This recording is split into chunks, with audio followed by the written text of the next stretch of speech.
Hello. First impressions matter.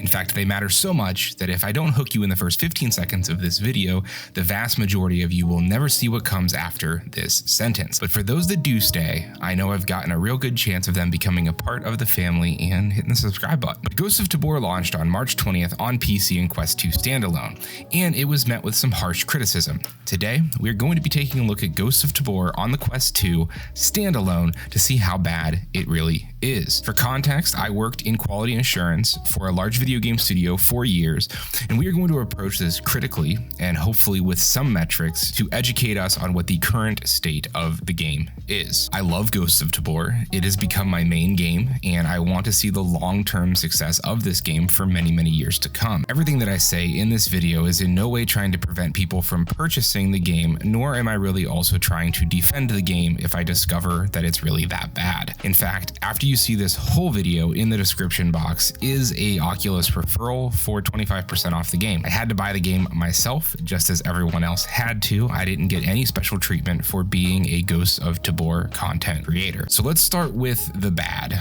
And I'm not even saying that these are bad things, because these are really fixable in the long term, and the devs are actively trying to optimize and make the game better on a consistent basis. But the FPS.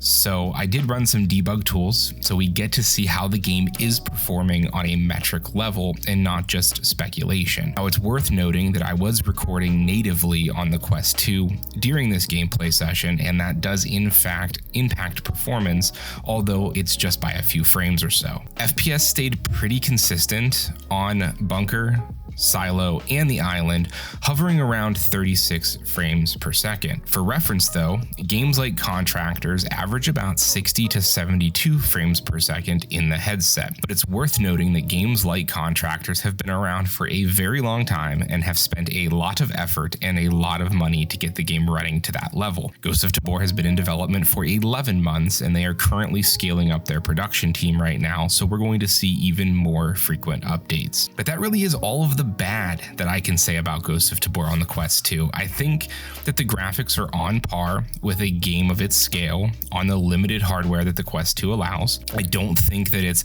so horrible like Grid Legends was at launch, and I don't think it's as polished as like Pavlov or Contractors is, but it sits nicely in the middle.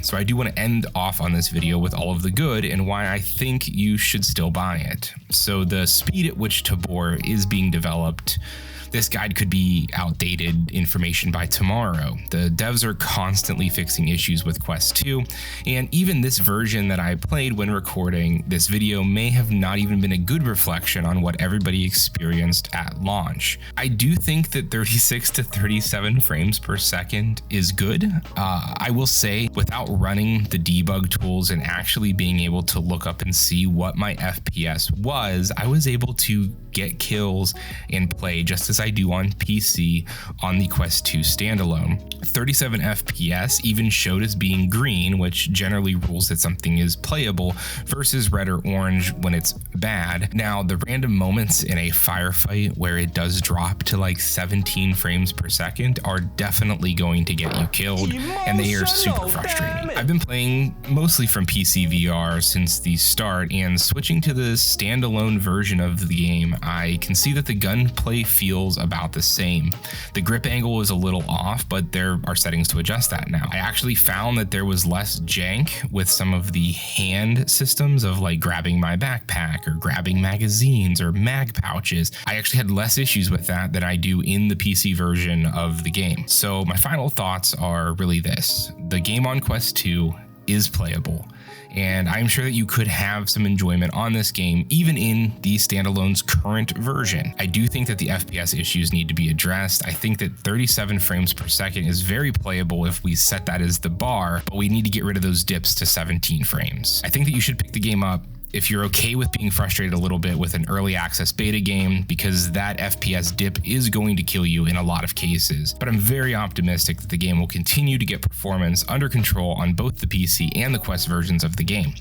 If you do not have a PC to play Tabor on and the Quest 2 is your only option of playing this game, hopefully I have provided you with enough information and footage for you to be able to make that decision. We'll see you on the island.